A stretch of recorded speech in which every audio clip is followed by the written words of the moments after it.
Hello parents, તમારા બાળક પણ જો આ વખતે 10મા 12માની એક્ઝામ આપવાના હોય તો તે લોકો માટે ખાસ ટિપ્સ છે અમુક કે એક્ઝામની જે હોલ ટિકિટ આવે છે તેને એક તો લેમિનેશન કરાવવાની નથી.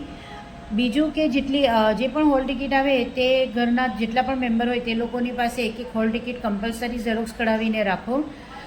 ડેઈલી જ્યારે બાળક એક્ઝામ આપવા જાય ત્યારે તેને કમ્પલસરી યાદ કરાવો કે હોલ ટિકિટ લીધી છે કે નથી લીધી. બીજી વસ્તુ કે છોકરાઓને બહારનું ખવડાવવાનું હવે બંધ કરી દેજો. કંઈ પણ મન થાય તો એને ઘરે ખવડાવજો. ખાસ એટલું પણ ધ્યાન રાખજો કે બાળક પેટ ભરીને એકદમ ન ખાય કે પછી એને ખાધા પછી ઝોકા આવવા માંડે. 4 વખત ખવડાવો પણ ઘરનું હેલ્ધી ફૂડ એને ખવડાવો. ત્રીજી વસ્તુ કે વારંવાર બાળકને ટોક પણ ન કરો કે 2 કલાક 3 કલાક એક ધારો બેસીને વાંચવા, પેપર કેવી રીતે લખશે, કારણ વગરની એ બધી પણ તમે એડવાઇસ ના આપો. કારણ કે હવે લાસ્ટ જે છેલ્લું વીક છે તેમાં દરેક બાળક પોતે જ એટલું સિરિયસ હશે કે વાંચવા માટે બેસતું જ હશે. ચોથી વસ્તુ કે જ્યારે ઘરે કોઈ પણ પોતાના બાળકને મળવા આવે ત્યારે પેરેન્ટ્સ એવો આગ્રહ ન રાખો કે મારું બાળક બધાને મળે. કોઈ પણ આવે એટલે એને જ્યારે વાંચવા બેઠેલો હોય ત્યારે એને બહાર ન લઈ આવો કે કોઈ મળવા આવ્યું છે, બેસી જા, વાત કર 5 મિનિટ. વારંવાર બાળક ડિસ્ટર્બ થશે.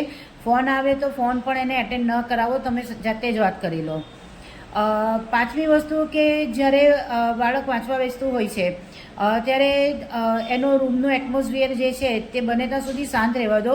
કારણ કે જો તમને લોકોને સિરિયલ જોવાની કે ટીવી જોવાની આદત હોય, ખાસ તો માતાઓને જે આળસ ટેવ હોય છે તે ટેવ થોડાક દિવસ સુધી હમણાં બંધ રાખજો.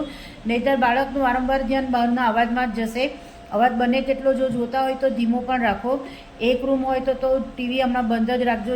જે સમયે બાળક ફ્રેશ થવા ઊભું થાય તે સમયે જો એ ટીવી ચાલુ કરતું હોય ત્યારે જે જુએ તે જોઈ લો. બને ત્યાં સુધી એને કોમેડી સિરિયલ જ જોવા દો, બાકી બીજા કશામાં એને બેસવા ન દો. મોબાઈલથી બને તેટલા હવે દૂર રાખો કે ફ્રેશ થવા માટે 10-15 મિનિટ રીલ જોઈ લીધું તો રીલ જોવા માટે મોબાઈલનો ઉપયોગ બને ત્યાં સુધી બંધ જ રાખજો.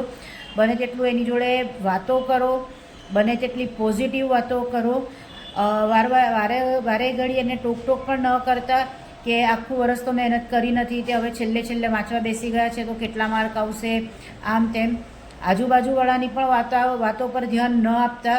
બને તેટલું તમારા ઘરનું એટમોસ્ફિયર, તમે લોકો જે ફેમિલીના જેટલા પર્સન છો તેટલા હંમેશા ઘરમાં હવે શાંતિ રાખજો. છોકરાના મગજને જેટલી પણ શાંતિ મળશે તેટલું પેપર લખવાનું અથવા તો જેટલું પણ એનું વાંચવાનું છે તેટલું વ્યવસ્થિત થશે.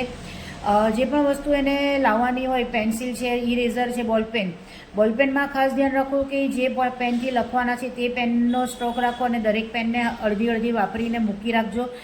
પેપરની અંદર લાઇટ ડાર્ક પેનનો પણ ઉપયોગ કરવાનો નથી. એટલે એ બધી વસ્તુ નાની વસ્તુ છે જે ઘણી બધી ધ્યાન રાખવાની છે. તો ખાસ પેરેન્ટ્સને રિક્વેસ્ટ છે કે આ બધી નાની વસ્તુઓ ધ્યાનમાં રાખજો અને બને તેટલો એનો સપોર્ટ કરજો.